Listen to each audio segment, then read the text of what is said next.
objetivo da lição de hoje é exatamente assim, apresentar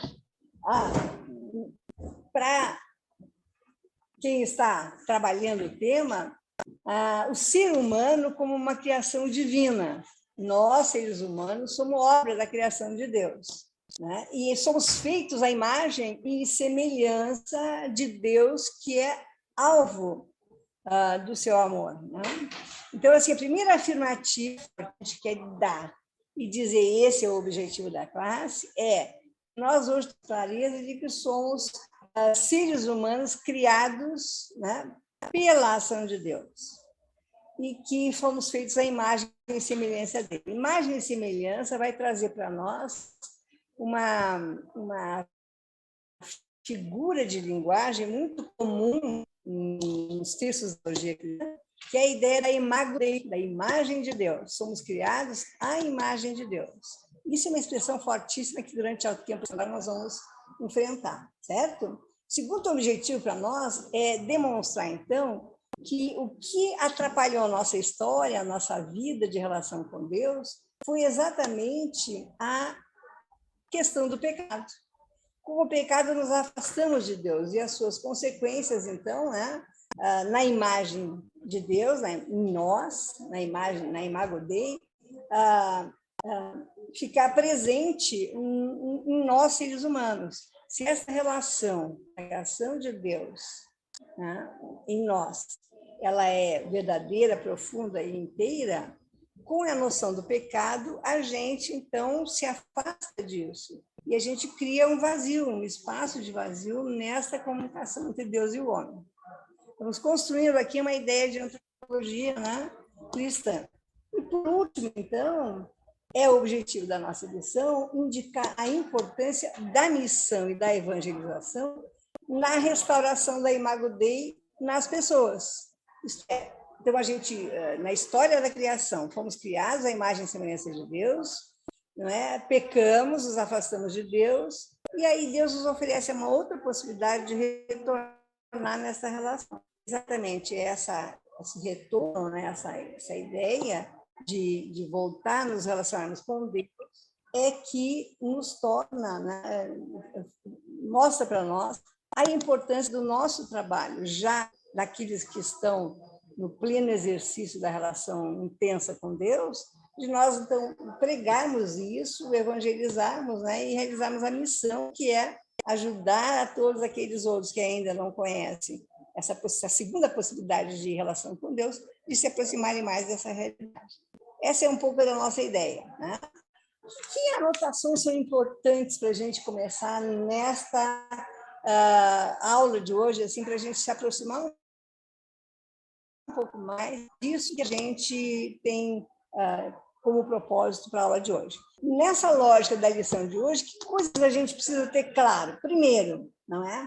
Que a Bíblia, o texto sagrado, o nosso texto, que é o nosso texto orientador, que a gente estudou há 2 semanas atrás, ela no seu início, ela traz a ideia para nós de que o homem é a criação de Deus, né? O primeiro livro da Bíblia é o livro de Gênesis, onde se conta a criação, né? Está chegando aqui uma amiga nossa da igreja, vai sentar.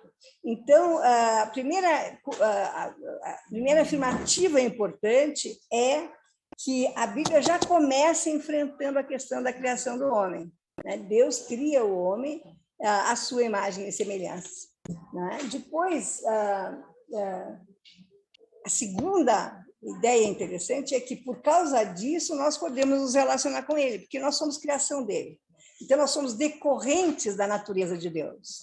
E isso nos abre uma porta absoluta, né? Sempre, permanentemente aberta, porque nós temos a mesma natureza, nós podemos conversar com Deus, porque nós viemos dele, nós saímos dele, e nós contemos em nós parte dessa natureza de Deus, né? E outra coisa importante da gente ter claro também é que esta relação ela fica mais intensa na medida em que nós nos relacionamos também de forma amorosa, generosa, com a natureza criada, porque tudo é criação de Deus. É mais ou menos como a gente dizer assim, ó, a mesma maravilha que tem em nós resultantes da relação com Deus, tem também na natureza e nas coisas criadas, né? Assim, nas flores, nas plantas, nos elementos naturais, nos outros seres humanos, tudo isso é criação de Deus. Então, o nosso diálogo, em princípio, a nossa conversa com esses elementos e com Deus, ela se torna simples e fácil, porque todos temos a mesma natureza, né? E aí, por último, assim, para a gente ter clareza, como esse é o propósito, né, de resgatar essa relação com Deus, uma relação quebrada na perspectiva do pecado, então, mesmo errando ainda, mesmo pecando ainda, porque também na nossa natureza presente, humana, né, está presente a ideia do pecado e do erro, do equívoco, nós podemos restaurar permanentemente a nossa imagem diante de Deus. Essa é que é a história bonita, né? Essa aqui é a maravilha. Quer dizer, vamos pensar assim, a gente tinha tudo, cometemos um equívoco, que a gente chama de pecado, perdemos isso tudo, e a maravilha qual é? No outro dia a gente se dá conta que pode voltar, que pode ter de novo, né? Então, isso é só mesmo na relação, na experiência da relação com Deus, certo? Qual é o texto bíblico que ancora a nossa conversa de hoje, né? É um texto belíssimo que se encontra em Hebreus 2, dos versículos 5 ao 18. Vale a pena a gente ler, se vocês tiverem a Bíblia com vocês aí, leiam. Eu não pedi para a Luciana, pode ser que ela consiga colocar na tela para nós, né? Mas, de qualquer forma, quem tem a Bíblia acompanha, porque é um texto belíssimo e ele vale a pena a gente estar atento a ele, tá? Hebreus 2, depois de 5 a 18, ok? Aqui todo mundo está com a Bíblia, pelo jeito, né? É isso? É. Então, eu vou pedir que alguém aí do grupo, do pessoal de casa, leia para nós. A Esther está com a Bíblia, o Lucas está com a Bíblia, a Ivonete está com a Bíblia, está todo mundo com a Bíblia. Então, a gente pode acompanhar aqui. E para o pessoal que está à distância, bem pertinho do nosso coração, mas à distância, né? Então, eu vou pedir que o Edivaldo leia para nós, tá? Bem pausadamente, porque é um texto muito difícil, né, Edivaldo? É um texto, assim, denso. Então, precisamos ler com muita atenção. Então, vocês estão lendo aí na sua Bíblia e aqui o Edivaldo está lendo para nós, certo? Ok. Vocês me ouvem? Ouvimos. Não Okay. Todo mundo, né? Porque o nosso microfone aqui não dá para todos, mas eu ouço, então estou ouvindo. Pode falar. Então, cada um lê na sua. Dos 5, Hebreus 2, dos 5 ao 18. Todo mundo achou? Ok. Tá, pode começar. Porque não foi aos anjos que sujeitou o mundo futuro de que falamos, mas em certo lugar testificou alguém dizendo: que é o homem para que dele te lembres? Ou o filho do homem para que o visites? Tu o fizeste um pouco menor do que os anjos, de glória e de honra o coroaste e o constituíste sobre as obras de tuas mãos. Todas as coisas lhe sujeitaste debaixo dos pés. Ora, visto que lhe sujeitou todas as coisas, nada deixou que lhe não esteja sujeito. Mas agora ainda não vemos que todas as coisas lhe estejam sujeitas. Vemos, porém, coroado de glória e de honra, aquele Jesus que fora feito um pouco menor do que os anjos, por causa da paixão da morte, para que, pela graça de Deus, provasse a morte por todos. Só um pouquinho, Edivaldo. Deixa eu só dizer aqui, ó, nós estamos usando, a Luciana está usando para nós aqui uma tradução da Bíblia com a linguagem muito diferente.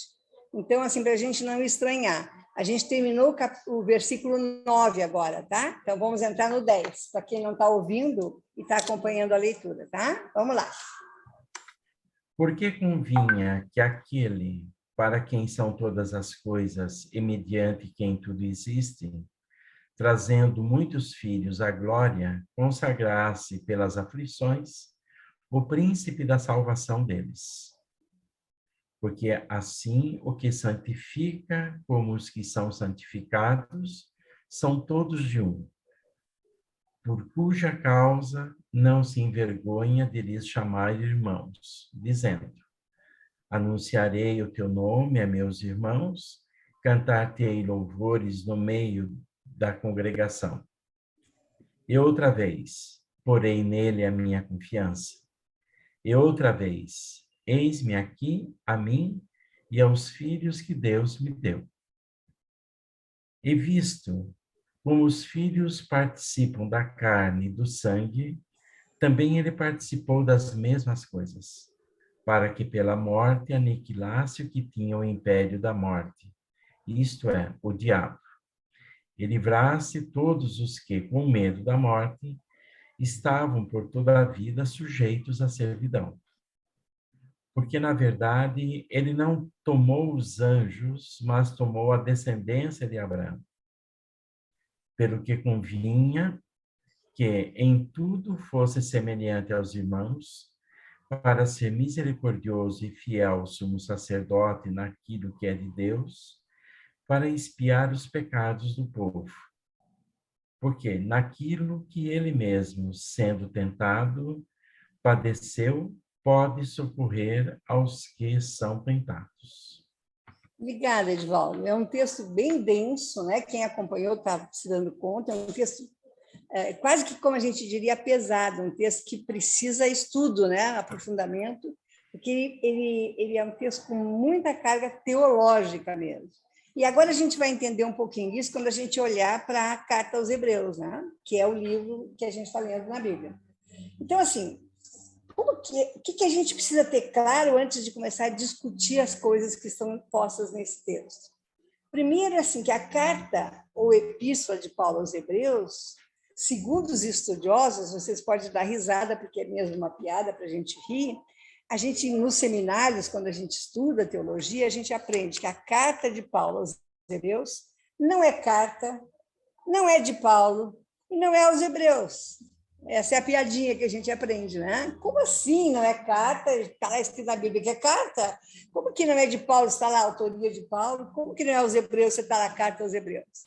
E os estudiosos, então, ao estudarem profundamente, né, o texto da carta aos Hebreus, eles vão concluir coisas assim, que efetivamente ela não pode ser entendida como uma carta ou uma epístola, como as demais epístolas da Bíblia, porque ela não tem o formato da epístola. A epístola, quer dizer, a gente usa epístola, ela aos irmãos queridos, olha, aqui estamos bem e tal, olha, a gente está mandando o seguinte recado, façam isso, façam aquilo, terminou, então tá, um abraço para todos, sejam, Deus abençoe. Essa é a carta, é o formato da carta. E Hebreus não tem esse formato. Então, daí, o que os estudiosos dizem para a gente? Olha, ela foi classificada lá atrás como carta e vamos deixar assim, né? Porque não vamos mexer na Bíblia, claro. Mas vamos entender, quando a gente vai estudar mais profundamente, que ela não tem o formato de uma carta. Bom, isso é relevante? Mais ou menos, é só uma cultura bíblica, mas ninguém morre por causa disso e o evangelho se prega do mesmo jeito, ela sendo carta ou não sendo carta. Mas é importante a gente esclarecer isso. Eu sempre gosto de esclarecer essas coisas, porque a gente, então, se desprende daquela ideia de que a Bíblia é perfeita, né? No sentido de que foi Deus que sentou ali e escreveu. Não é isso, a Bíblia é um livro que, né, tem equívocos, tem problemas, tem comprometimentos, então a gente tem o estudo bíblico, ter a pesquisa bíblica, exatamente ela serve para ajudar a gente a esclarecer essas coisas. Então, a primeira coisa ela não é uma carta. A segunda coisa, ela é que ela, assim, ela não é de Paulo. Como assim não é de Paulo? Paulo famoso, que a gente quer que seja, né? Porque olha que coisa linda. Sim, de Paulo, já está garantido. Se a gente recebe uma carta do reitor da universidade, eu ia dizer do presidente, mas eu acho que ninguém quer receber uma carta do presidente, então, assim, uma carta do reitor da universidade é uma coisa. Se eu receber uma carta da secretária dele, é outra, né? Porque o status é de... Então, assim, como não é de Paulo? Deveria ser de Paulo. E aí, certamente, como era comum no tempo, outro escrevia e dava autoria para o seu maior. Então, provavelmente, um do grupo de Paulo escreveu, colocou no papel as palavras que talvez tenham até sido ditas por Paulo, enfim, e deu autoria para Paulo. Era uma maneira de beneficiar, no sentido de fazer uma homenagem e tal, de prestar uma homenagem. Agora, como é que a gente pode dizer que não é de Paulo, então? É porque, assim, tomando-se em conta todas as outras epístolas de Paulo, esta carta não tem a cara, não tem o estilo, a estrutura, né? A forma de escrever não é a forma de escrever de Paulo. E, claro, você sabe que a pesquisa literária vai nos dizer que cada um de nós tem um jeito de escrever, né? Isso é fundamental na linguagem. Então, é possível constatar que o tipo de expressão que se usa, a forma de expor as ideias, o jeito, enfim, tudo isso deixa claro que não deve ser de Paulo. Mas como não se tem certeza de quem seria, então, ao longo da história, inclusive no início, quando estava se fechando o cânon da Bíblia, muitos concílios foram feitos para discutir essa questão, como a gente viu a semana passada com a Darlene, né, que os concílios aconteciam para ver se Deus era trino, se não era trino, como é que era a trindade. Também sobre a carta de Hebreus se entrou nos concílios. E aí não tem muito como dizer que não é dele, porque muitas pessoas sugeriram outros autores de outras cartas do Novo Testamento, mas nenhum deles fechou. Então, assim, não vale, entre aspas, assim, ó, não valia a pena comprar a briga de trocar 6 por meia dúzia, considerando que a meia dúzia não era meia dúzia, talvez fosse 5, né? Então, assim, não dá para afirmar de quem seria. Mas é importante a gente ter essa clareza para a gente perceber o quanto que tem de pesquisa por trás daquilo que a gente diz, fala, e da história religiosa que a gente crê, né? Nós temos muita gente pesquisando, produzindo, e isso nos dá uma certa tranquilidade, uma certa até alegria, eu diria, né? Não é uma fé tola, uma fé que não é inteligente, mas é uma fé que está alicerçada, né, em estudos. E a terceira questão é que ela não é aos hebreus, né? Mas antes disso, queria dizer que também não é de Paulo, porque essa temática, né, não era a temática de que fala a carta aos hebreus, não era uma temática própria de Paulo. Paulo estava mais preocupado com a atitude, com as questões morais, com as questões de como que a gente testemunha a vida de Jesus, e não com a história da salvação mesmo, propriamente dita, né? A história da graça, propriamente dita. Porque, no fundo, o tema da carta é esse. Somos criados? Sim. Como é que a gente volta, então, se a gente pecou, como é que a gente volta a ter essa relação boa? E se não era um tema muito comum aos textos de Paulo. Então, aqui também esse é um argumento forte para dizer que a carta provavelmente não fosse de Paulo. Então, e a terceira questão é exatamente essa questão de que não é aos hebreus, né? Talvez a carta fosse aos judeus convertidos, talvez fosse aos gregos, aos gentios fascinados pela cultura hebraica, talvez fosse para um outro grupo de gente que tivesse nessa igreja primitiva. Nós temos que pensar, assim, voltar para trás 2000 anos e pensar que a igreja, a comunidade da igreja, como essa que nós estamos aqui, não tem a cara que tem hoje, né? Aqui nós teríamos, se a gente quisesse brincar, a gente teria aqui umbandistas, a gente teria aqui islâmicos, a gente teria aqui pessoas que são asiáticos, e com as suas culturas, com as suas histórias, todas elas respeitáveis, todas elas merecedoras do nosso cuidado e do nosso respeito, mas que eram ainda um conjunto de ideias muito ampliado, muito solto. Então, ainda não tinha assim, não, isso aqui é cristão, isso aqui não é cristão, e assim por diante. Então, os escritos visavam, no geral, grupos específicos. Alguns dos textos da Bíblia no Novo Testamento, as cartas de Paulo, especialmente, elas vão visar ajudar as comunidades que estavam aderindo a Jesus a viverem conforme a perspectiva que Jesus propunha, né? Portanto, mudar de estilo de vida.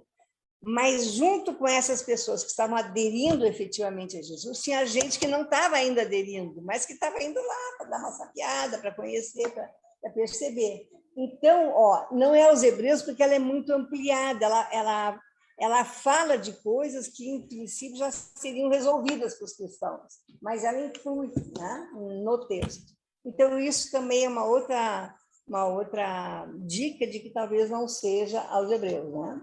Bom, fundamentalmente, os estudiosos vão dizer para nós assim, ó, que a epístola de Paulo aos Hebreus, que não é de Paulo, que não é a epístola aos Hebreus, começa já por um tratado de teologia. Esse texto que a gente leu, que é o capítulo 2, em seguida do começo, já é assim um tratado de teologia. Por isso que eu chamei a atenção de vocês do texto, que é um texto difícil, porque é teológico mesmo. Então, como é que a gente entende isso? Aí, vamos de novo, vamos ler outra vez, vamos compreender. Então, é um tratado de teologia que não é próprio das cartas. De novo, voltando aqui para a gente fazer o argumento. Não é? E ele se desenvolve, na verdade, com X capítulos, como um sermão. É uma coisa, faça isso, faça aquilo.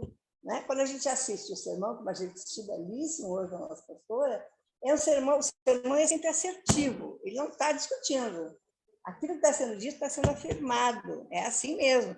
Quem vem aqui na igreja vem para assistir um culto e na edificação do sermão, né? Para nós que pertencemos ao sermão. Então, assim, aqui é necessário afirmar verdades absolutas da fé.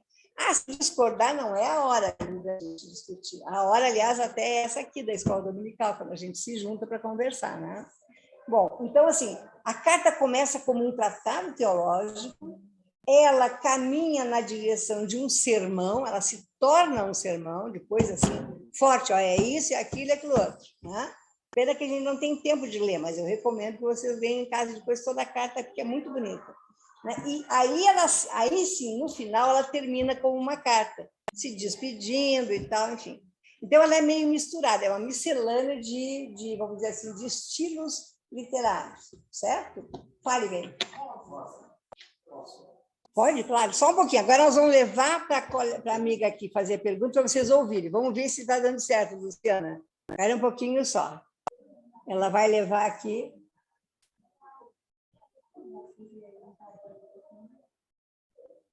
Espera aí.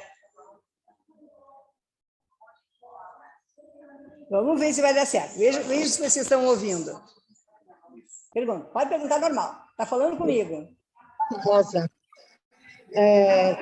hoje nós temos esclarecimento das professoras empenhadíssima em nos transmitir um nível bem superior, lógico, né? Que não são as pessoas do bairro lá, que moram no bairro, que não tem, você sabe, não tem recurso, né? Será que eles se preocupavam tanto com essa qualidade, ou então com esses pensamentos assim, de alto nível e tal? Mas era um Deus que falava para eles, eu acho, porque se eu tivesse lá, será que eu entenderia todas essas palavras difíceis, tal? O nosso povo da classe baixa, o meu povo da classe baixa, não entende tudo, mas eu sinto que isso vem de Deus. Eu sinto que não há tanta necessidade de fazer esse esforço e com dicionários e mais estudos. Eu amo o estudo bíblico, que eu quero me tornar mais conhecedora dia a dia. Mas tinha também a classe pobre naquela época que não contestava.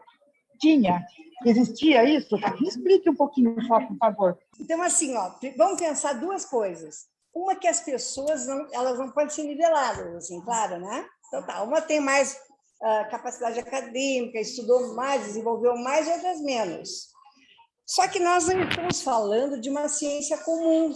Por exemplo, como é que se faz um vestido bom, com corte e costura, bem feitinho e tal. Bom, quem não tem o corte e costura, pega a tesoura e corta de qualquer jeito, porque não pode andar pelado, tem que andar com roupa, certo?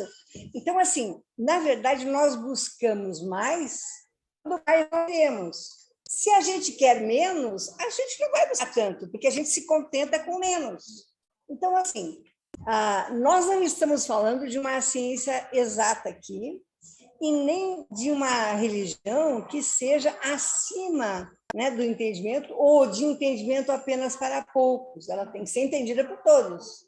Bom, como é quase impossível que a gente humanamente traduza para cada um dos outros aquilo que a gente está entendendo e dizer para ele como que funcionam as coisas, porque é difícil me colocar no lugar do outro, não é à toa que nós começamos sempre esse tipo de estudo. Aliás, hoje a gente não fez isso, porque estava atrasado. A gente sempre pede a ação do Espírito Santo para nós, para que abra a nossa cabeça e nos faça entender. Como que é isso? Nos faça entender na nossa possibilidade de entendimento. Não na possibilidade da fala do outro, mas sim, como é que eu posso compreender isso, né? E é Deus mesmo que faz isso para nós. Ele nos ajuda a traduzir no espaço e na condição daquilo que nós conseguimos. Então, aquele analfabeto, aquele mais simplesinho, aquela pessoa que não teve as oportunidades que muitos de nós tivemos de estudar, eles vão compreender muito bem e vão usufruir da graça de Deus, porque é Deus que vai dar para eles essa compreensão. Não é a ciência, não é o conhecimento. Sim, pai.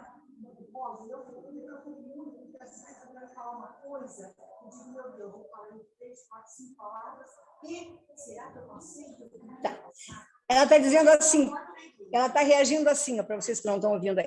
Ela tá dizendo, às vezes eu fico com medo ao falar com os outros de estar dizendo 2, 3, 4, 5 palavras que não digam, que não sejam fáceis do outro entender. Assim, num processo de evangelização.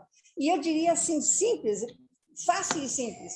Não faça isso, não tenha esse medo, porque o Senhor vai à frente. Ele vai abrindo portas, abrindo janelas. Então, é isso, fique em paz. É assim que faz, é assim que funciona. Não, eu sei, a gente tem pressa, mas Deus não tem pressa. O tempo de cada um, Deus respeita. Ele respeitou o nosso, né? Então, ele respeita todos os dias os nossos medos, as nossas faltas de coragem, as nossas dúvidas, os nossos anseios. E não é à toa que ele não é por outra razão que ele não vai deixar de respeitar o outro. Ele vai respeitar todos e vai ajudar cada um conforme cada um precisa. Porque é isso que é o papel, né? É isso que é a igreja. Se não, seria uma universidade. Nós vamos lá para a universidade, aprender tudo isso aqui lá na universidade, sem a coisa da fé. Né? Dá para estudar tudo isso aqui sem a fé.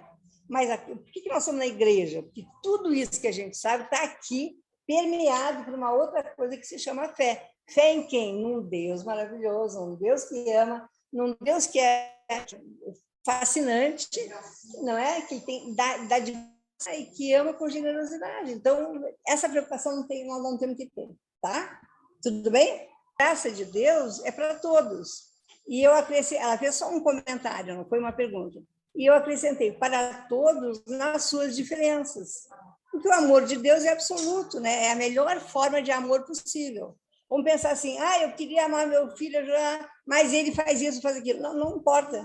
Vamos pensar no amor de Deus, que se o meu é grande em relação ao meu filho, né, o dele é 555 vezes melhor e maior do que o meu. Então, é um amor absoluto. Então, ele vai cobrir essas diferenças todas, ok? Luciana, tu queria dizer uma coisa? Fala. É que tem alguns comentários aqui no chat, que eu não sei se você está conseguindo ver aí. Então, não abri. Falou, ótima pergunta. Eu pensei na minha mãe quando da leitura. Pensei que ela não entenderia. Uhum. Aí depois tem a Vitória, que citou 1 Coríntios 1, 17 e 21. E disse que gostaria de ler essa passagem. 1 Coríntios 1, 17 e 21. Tem comentários lá dizendo assim para nós, que uma pessoa lá, a Elaine. A Elaine disse assim, quando eu li o texto, eu achei tão difícil, e pensei, a minha mãe não entenderia. Então, Elaine, entenderia sim, se for o momento dela, porque Deus está junto, o Senhor está lá, abrindo as portas do entendimento. Não é assim que a gente ora, Senhor, ajuda a gente a entender, né? Para a gente poder ultrapassar esse não saber, que é um problema sério, tá? Vamos lá, então. Deixa eu continuar aqui para dizer assim, o tema, então, da Carta aos Hebreus é esse tema da comunicação de Deus com os homens, com a humanidade, com os seres humanos. É uma carta que se desenvolve ao redor de como é mesmo que a gente pode criar esses espaços de comunicação, né? E a pergunta central da carta toda, e depois todo o texto vai tentar responder a isso, é assim, como é que Deus fala com os homens no tempo da graça? Por Jesus Cristo ou pelos anjos? Aqui a coisa pegou, né? Aqui a coisa ficou complicada, porque entrou um outro elemento aqui, que são os anjos.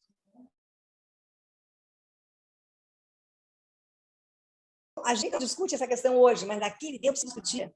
Só a pergunta era assim, ó, Jesus Cristo é maior ou menor que os... Ele é mais importante ou é menos importante? É uma loucura, né? Porque a gente pensa, isso não era importante para nós hoje, nós nunca pararíamos para discutir isso, porque há milênios, centenas de anos já configuraram isso como a verdade, a precedência de Jesus diante dos anos. Mas, naquele tempo, isso não estava tão claro.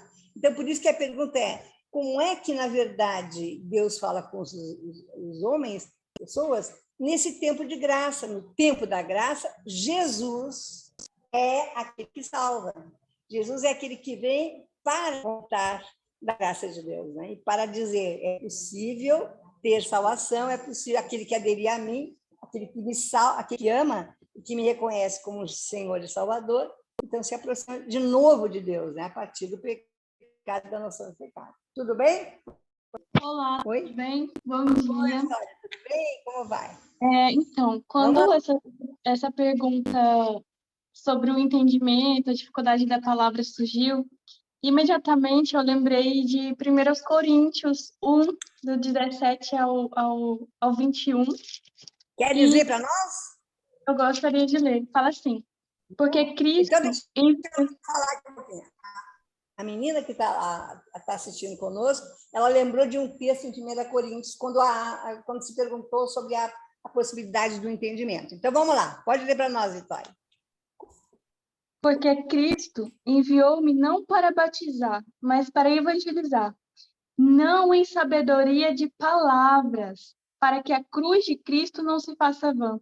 Porque a palavra da cruz é loucura para os que perecem, mas para nós, que somos salvos, é poder de Deus. Porque está escrito, destruirei a sabedoria dos sábios e aniquilarei a inteligência dos inteligentes.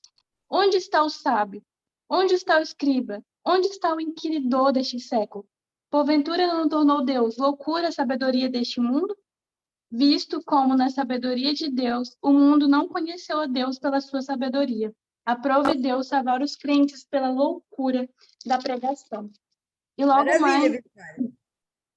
mais lá no 2:4 fala assim, a minha palavra e a minha pregação não consistiram em palavras persuasivas de sabedoria humana, mas em demonstração do Espírito de poder, para que a vossa fé não se apoiasse em sabedoria dos homens, mas no poder de Deus.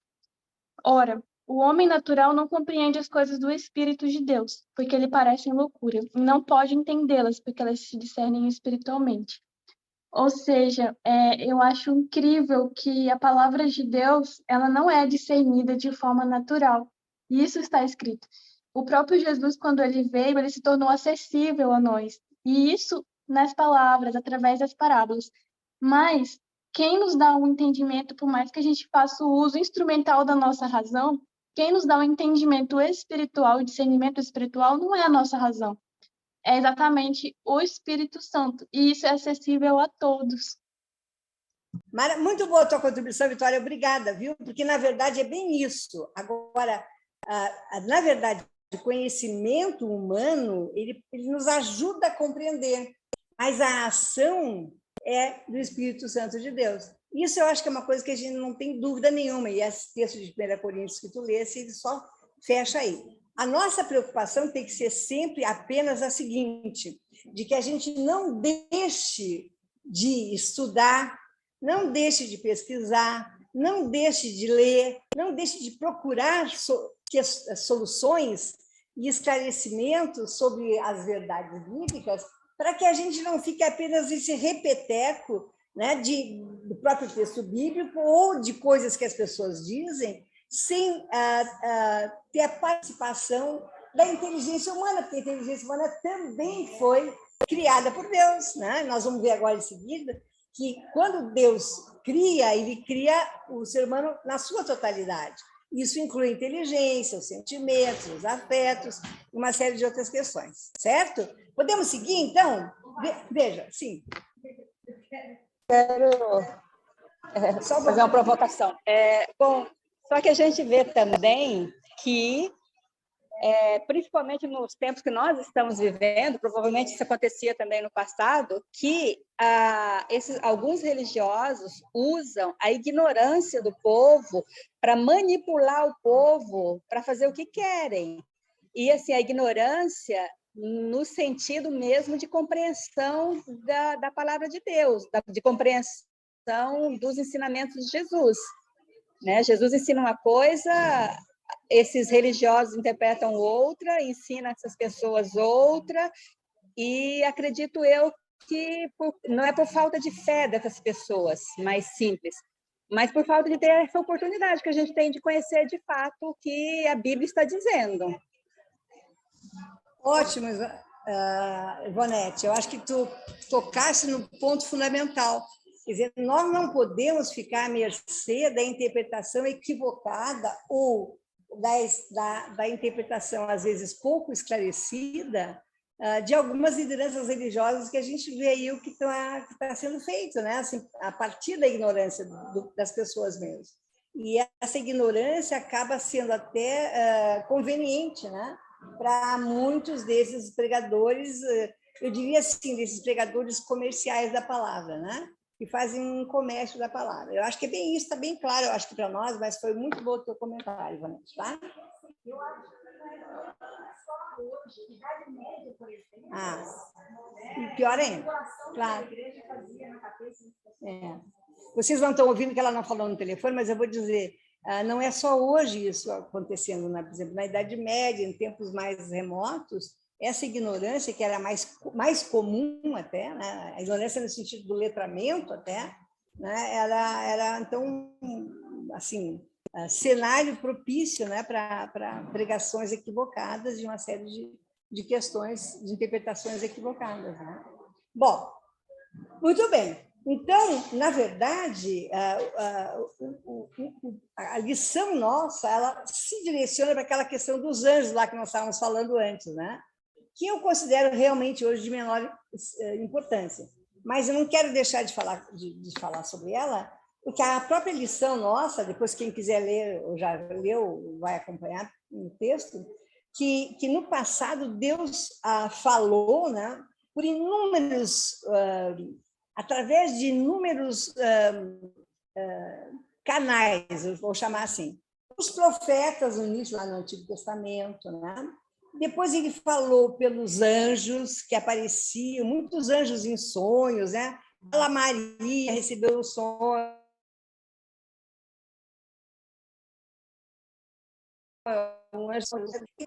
receber essa presença do anjo como quem fala em nome de Deus. E os sonhos eram, sim, interpretados dessa forma, né, no Antigo Testamento. Depois, pela palavra em forma de lei, né, que o povo definiu, o povo que andava 40 anos no deserto, sempre nômade. Então, esse povo definiu um conjunto de leis para poder sobreviver socialmente no seu conjunto. E também vinha uma interpretação daquilo que seria a vontade de Deus. Então, dá para dizer assim que os anjos estão colocados junto com os profetas, junto com essas interpretações anteriores, a lei, né? A lei dura, forte dos judeus, que permanece para os judeus até hoje, em muitos aspectos, né? Mas no tempo da graça, que a gente chama, que é o tempo do Novo Testamento, o tempo da vinda de Jesus, esse é o tempo da graça, aquele outro tempo é o tempo da espera, né? Do Messias que vai vir. No Novo Testamento, esse Messias chega e, no tempo da graça, no tempo do Messias, para falar, para exemplificar, para corporificar a mensagem da salvação, Deus escolheu Jesus. Então, mata a questão dos anjos, mata a questão, né, dos profetas, mata todas as outras formas. Não é que mata no sentido de deixam de ter validade, mas no tempo da graça, o amor de Jesus e a capacidade de Jesus de ter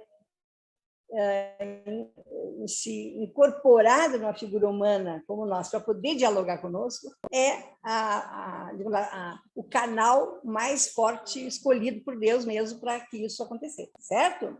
E aí nós vamos ter, assim, em Hebreus ainda, na carta dos Hebreus ainda, nós vamos ter, então, decorrente de tudo isso, a fala sobre o senhorio de Cristo, né?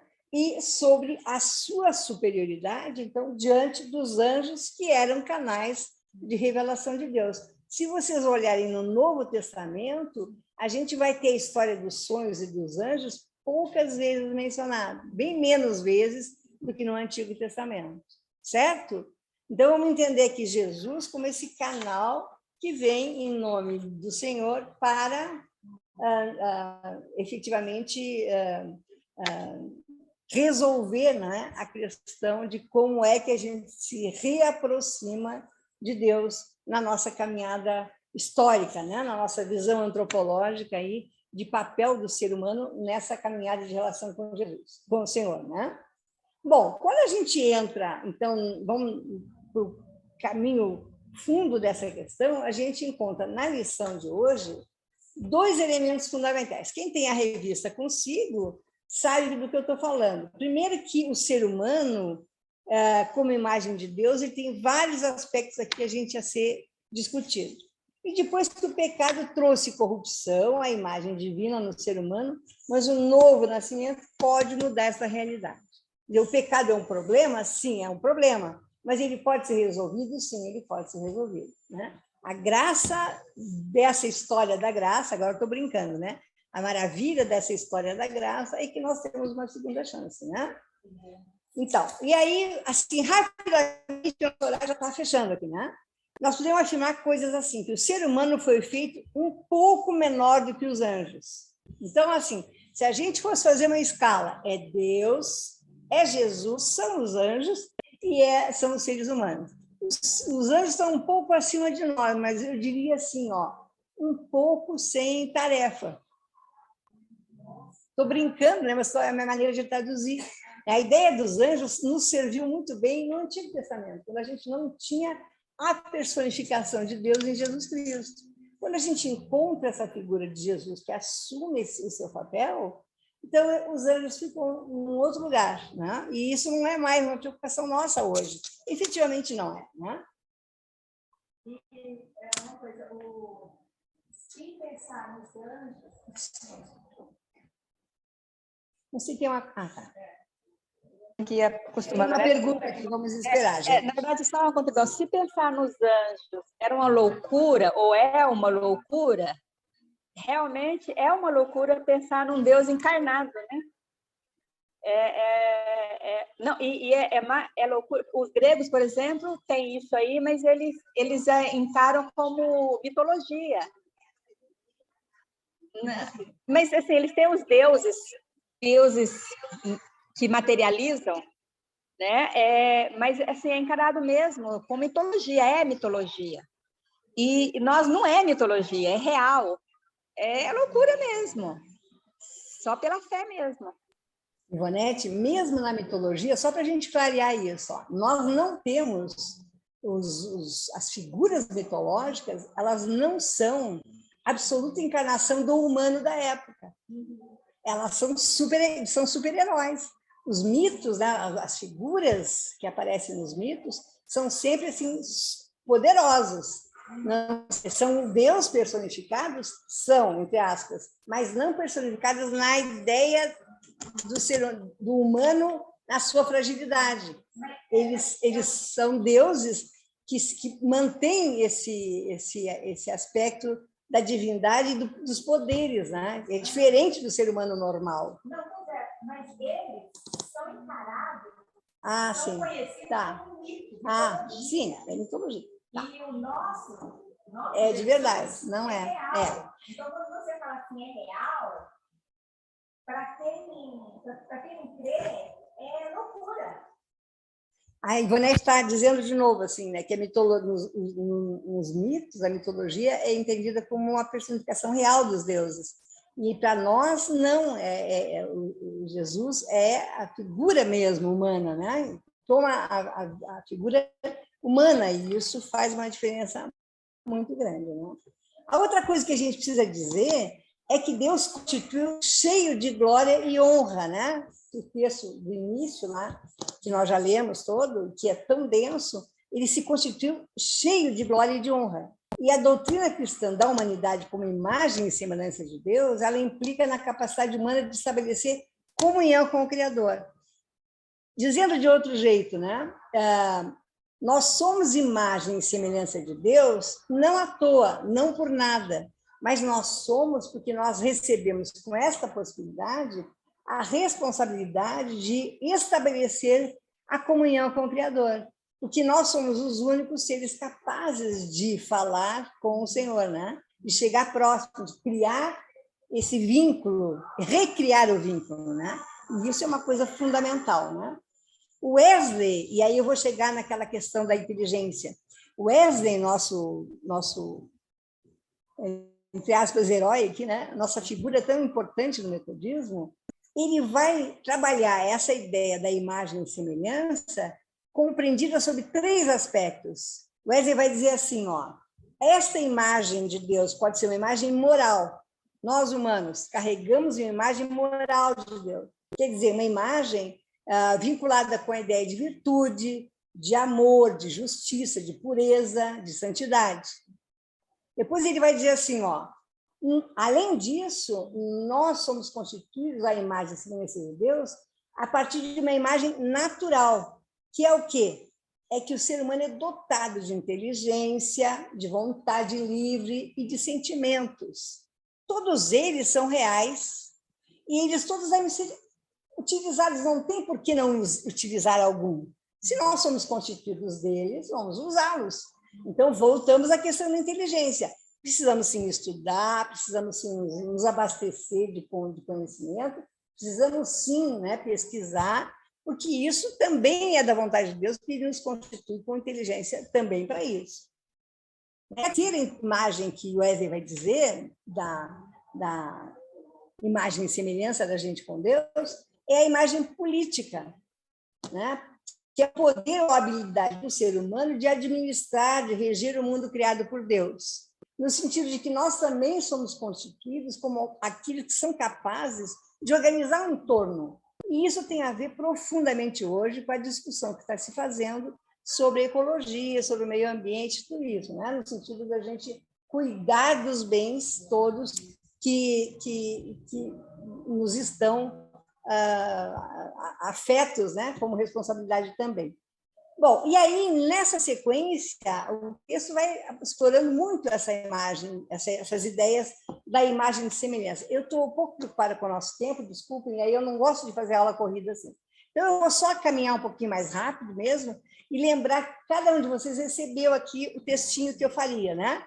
Para o grupo de casa, eu vou mandar à tarde a cópia do material que eu estou usando aqui, certo? Mando para vocês.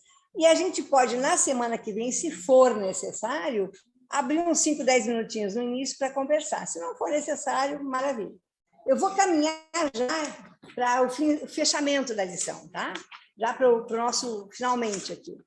E vou trabalhar as ideias assim conclusivas. Eu estou indo já mais assim para a fase conclusiva da lição, tá? Para a gente não comprometer o texto. Eu prefiro não falar algumas das coisas que eu tinha aqui do que comprometer o texto na medida que eu já deixei com vocês. Então, assim, para a gente concluir, a gente pode dizer que existe uma forte ligação, né, entre o Criador e a sua criação.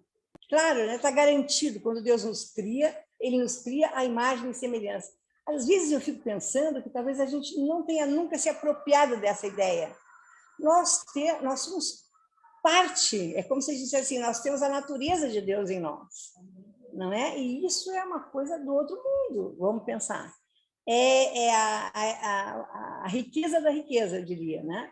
Porque isso significa que nós somos capazes de agir à semelhança de Deus, não igual, mas à semelhança. E mais especialmente, nós somos capazes de de acessar a Deus, né? O acesso a Deus é uma coisa que nos garante N soluções para os nossos problemas e para as nossas questões. A segunda ideia que eu queria deixar é que o ser humano também precisa se relacionar com a criação de Deus, né? A flora, os seres humanos, tudo isso faz parte da criação de Deus. Vamos dizer assim, como São Francisco dizia, e a lição de hoje me ajudou a entender São Francisco, quando ele dizia: os animais são meus irmãos, as plantinhas são meus irmãos, não mate as formigas, porque nós vamos estar matando os nossos irmãozinhos, não é? As plantas são meus irmãos, as árvores são minhas irmãs. São Francisco teve essa lucidez, essa visão clara de que todo o universo devia ser preservado. Isso é muito lindo, né? Quando eu estava lendo a lição, agora eu tenho lido muito sobre São Francisco, porque ele é entendido como um místico. Eu já tenho dito para vocês que eu tenho lido muitos místicos ultimamente, e aí eu tenho lido sobre São Francisco. Aliás, há um texto de Leonardo Boff sobre São Francisco que é fascinante. Bom, então, o texto vai nos dizer que nós devemos amar, né, e nos relacionar com a criação do mesmo jeito que a gente se relaciona com as outras pessoas, né? E ainda que a relação tenha, como a gente falou antes já, particularidades, diferenças. Porque a pergunta que as duas irmãs fizeram antes foi: e os coitadinhos aqui, se não são alfabetizados, será que vão entender o que a gente fala e tal? Sim, vão entender, porque Deus ama e Deus cuida e Deus ajuda. E ajuda nas diferenças, né? E respeita essas diferenças. A outra ideia é que a imagem e semelhança não exime o ser humano de buscar em Deus conhecimento e santidade permanentemente. O fato da gente admitir a salvação de Deus em Jesus Cristo não nos dá sossego, não resolve a questão definitivamente. Porque a nossa salvação, ela não está garantida em definitivo. A nossa salvação, ela vai sendo feita no cotidiano da vida de santidade. O Wesley é claro com isso. A teologia da santidade de Wesley, nosso fundador, é absoluta nisso. Ele diz: o caminho da santidade nos leva todos os dias à salvação. Reconhecer a possibilidade da salvação em Jesus, né, vinda de Deus, é maravilhoso, é fundamental. Nós precisamos disso, mas nós precisamos continuar num caminho de salvação como se a gente fosse honrando essa salvação todos os dias. Então, assim, a caminhada é necessária e nós temos que todos os dias fazer jus a essa salvação de Deus em Jesus, né? O desafio dos seres humanos é testemunhar Cristo e apresentar a salvação com o objetivo, então, de converter aqueles que não conhecem Jesus, né? E a possibilidade de se salvar e de contribuir para um mundo melhor. O nosso trabalho, na medida em que a gente tem consciência de que a gente é salvo por Deus em Jesus, é anunciar isso para os outros. Não é uma opção para nós, não é uma possibilidade para nós, é uma obrigação para nós. De posse dessa riqueza, nós temos que anunciar essa riqueza. E aí é que a coisa complica, que não é simples e não é fácil, né? A diferença cultural, as diferenças mais diversas, a nossa sensação de que a gente pode estar incomodando o outro, invadindo a privacidade do outro, enfim. Mas nós não temos que pensar sobre esse ponto de vista, nós temos que pensar que é nossa obrigação contar sobre a história da salvação e propiciar que outros conheçam e aproveitem dessa riqueza, porque ela não é só para a gente, né? Ela é para todos. Então, o nosso trabalho é um pouco nessa direção.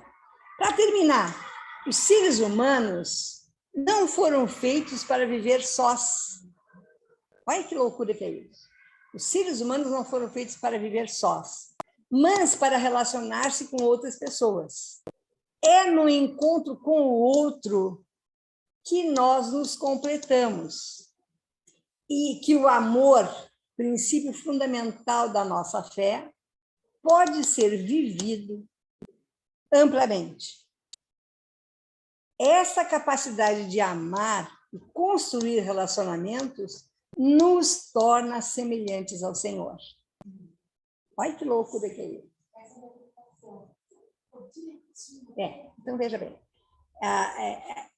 O fato de que nós não devemos viver sós. Aliás, nós não vivemos sós, nós vivemos sempre em sociedade.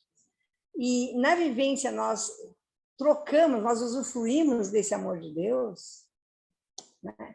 E é na vivência desse amor que a gente é capaz de entender o que é a natureza de Deus. E é na vivência desse amor que nós nos aproximamos mais dele e nos assemelhamos a ele. Isso é uma loucura. É lindo, né? É muito lindo e é muito louco porque é muito lindo, né? Veja que chance a gente tem na mão. Veja que chance a gente tem na mão de a gente ser semelhante ao Senhor. Olha que loucura, não é? Isso é muito bonito, né? E para fechar, nós amamos porque Deus nos amou primeiro, né? E continua nos amando. O amor de Deus na verdade, a única permanência, eu diria, do alto da minha idade toda, que já vivi muita coisa, acho que a única coisa que é permanente na vida é o amor de Deus. E é por causa do amor de Deus que a gente ousa, né, amar os outros. A gente pensa que a gente ama, a gente faz um esforço para amar, enfim, porque a gente, então, está se tornando a cada experiência dessas semelhante ao Senhor.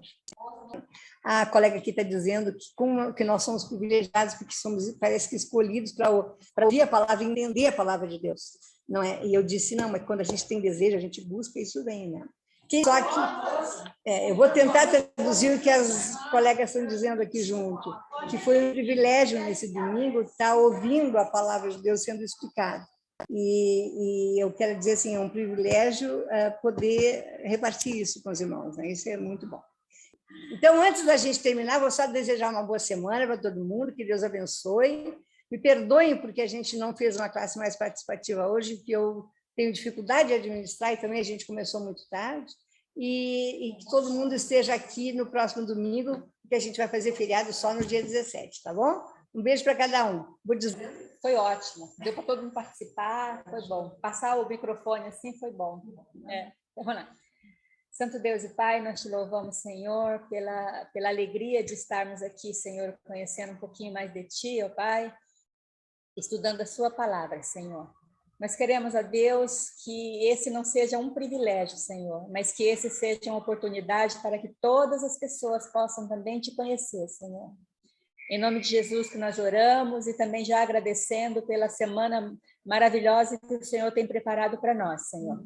Em nome de Jesus que nós oramos. Amém. Amém. Beleza. Tchau, gente. Tchau, todo mundo aí. Tchau. Tchau, Rosa. Tchau. Tchau.